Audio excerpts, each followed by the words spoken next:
Year begins, parents don't have any way to know how well their children's schools are performing. That's right. The state's accountability ratings have been blocked from public release due to lawsuits. Now, critics are arguing the results are flawed, but there are also critical components for HISD to come out of that state takeover here. ABC 13's Liliana Pearson joins us live. So, Liliana, what do parents need to know about this one? Well, a Travis County judge is telling us that those statewide results, that they can't be released, at least not yet. The lawsuit alleges that the calculations are unlawful and inaccurate, but the TEA says that it's a detriment to parents who need this information.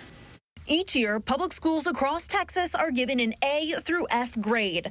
The Texas Education Agency says this accountability rating helps parents have an easy understanding of their local school's performance and if that school is a good match for their child. Jonathan Feinstein with the advocacy group Education Trust says when these scores aren't available, it's a detriment to families.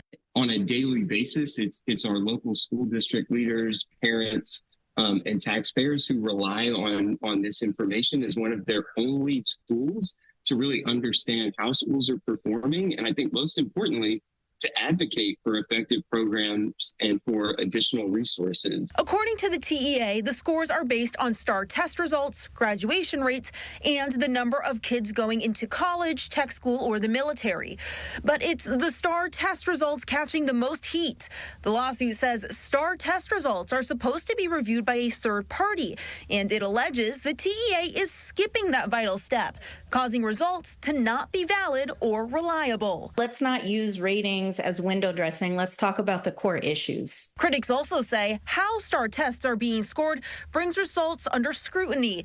The writing and reading section of the test is digitally scored, a move this former teacher says negatively impacts results. AI is making mistakes. So are we relying on AI to improve before we can accurately assess writing? New standards for college, career, and military readiness are also under fire. Schools used to be able to get an A rating if 60% of students were college, career, or military ready. Now that requirement is 88%.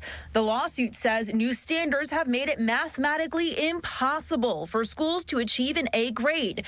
It's a steep jump, but Feinstein says it's attainable. We want to raise the bar, right? We want to make sure that we're measuring students against the things that are actually going to matter in their lives. So what does this all mean? Poorly graded schools may deter parents from enrolling their child, which in turn could reduce the number of dollars that school gets. Critics say A ratings need to be attainable, and a third party must review STAR results immediately. And the TEA did send us a statement saying that they are frustrated by a vocal few who have prevented them from releasing data that they say is important and that parents rely on. Okay, so let's talk about the impact here on HISD. The state taking control of HISD in part based on these accountability ratings, scores. So without those being made available, how do they come out of this? Well, we have seen the district release these unofficial scores, and that's based on publicly available data. I did ask them about the unique position that this puts them in, and in a statement they made it clear that they want to have access to these official scores, saying that that this is important to allow teachers and principals, staff to focus on transforming the schools that have persistently struggled, and this is going to help students thrive and achieve their full potential. All right. Hopefully we get some more transparency out of that good report. Liliana, thank you.